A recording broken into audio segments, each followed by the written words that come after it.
আমাদের এই আয়োজন হচ্ছে লাল জুলাইয়ের কবিতা। এই লাল জুলাইয়ের কবিতাতে আমরা স্মরণ করব সেই সব শহীদদের যারা জীবন দিয়েছে এই পুরো জুলাই মাস জুড়ে, যারা জীবন দিয়েছে আমাদের 5ই আগস্ট, যেটাকে আমরা বলছি 36শে জুলাই পর্যন্ত। শুধুমাত্র যারা জীবন দিয়েছে তাদেরকে না, যারা আহত হয়ে এখনও বিভিন্ন হাসপাতালে কাতরাচ্ছে, আমরা তাদেরকে স্মরণ করব।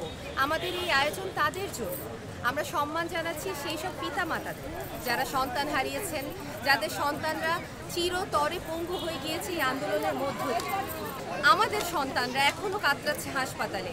আমাদের আয়োজন তাদের জন্য। আমরা তাদের কথা বলবো, আমরা তাদের গল্প বলবো। আমাদের যে জুলাই মাস জুড়ে যে ইতিহাসটা, সেই ইতিহাসগুলো তুলে এনেছেন বিভিন্ন কবিরা তাদের লেখার মধ্য দিয়ে, কবিতার মধ্য দিয়ে। এই কবিতায় উঠে এসেছে অত্যাচারের গল্প, উঠে এসেছে স্বৈরাচারী শাসকের যে অবদান ছিল পুরো জুলাই মাস জুড়ে সেই কথা, আবু সাইদের কথা, আমাদের মুগ্ধর কথা, সেই কথা, সেই গল্প, সেই ইতিহাস আমরা আপনাদের শোনাবো। আমরা চাই এই স্বাধীনতা অটুট থাকুক।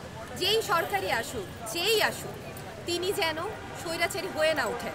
আমরা জনগণ সেটাকে প্রতিহত করব। আমরা দেখব যেই সরকারি আসুক, যে পক্ষই আসুক, সে যেন ভুলে না যায় গণতান্ত্রিকতার শক্তিকে, কিভাবে আমরা গণতন্ত্র ফিরে পেয়েছি, কোন যুদ্ধের মাধ্যমে কত প্রাণ হারিয়ে আমরা আবার দ্বিতীয়বার স্বাধীনতা ফিরে পেয়েছি, সেটা আমরা ভুলতে দেব না। আমরা বারবার মনে করিয়ে দেব। এই জুলাইয়ের আয়োজন আমরা প্রতি বছর করব, বারবার করব। আমরা মনে করিয়ে দেব এই ইতিহাস ভোলার নয়।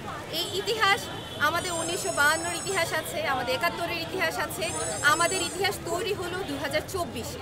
প্রতিটা ইতিহাস আমরা মনে রাখব, প্রতিটা ইতিহাস আমরা জাতির কাছে বারবার তুলে ধরব।